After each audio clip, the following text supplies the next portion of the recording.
If you openly declare that Jesus is Lord and believe in your heart that God raised him from the dead, you will be saved. For it is by believing in your heart that you are made right with God, and it is by openly declaring your faith that you are saved. The gospel, how amazing and good it is. And salvation, the reality of it, that salvation takes place when you do that, when you confess with your mouth and believe in your heart. I have an amazing story for you. This story is about an athlete who responded, as Coach says, two most powerful words in the English language. But Coach says, "Hey, you should come to FCA today." And the athlete's like, "Well, Coach said it, let's try it out."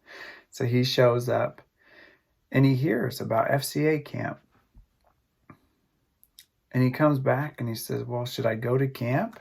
Coach's like, "Absolutely. I go every year. One of the most life-changing weeks that you will experience." So the kid goes up to camp and he clearly hears the gospel that God loves you, but your sin separates you. Jesus rescues you. And will you trust Jesus? At that camp, athlete makes a commitment. He confesses with his mouth and believes in his heart that God raised Jesus from the dead.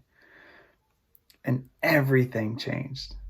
When the athlete came back, he was on fire. The athlete ended up leading his family to Christ, and his dad was a coach.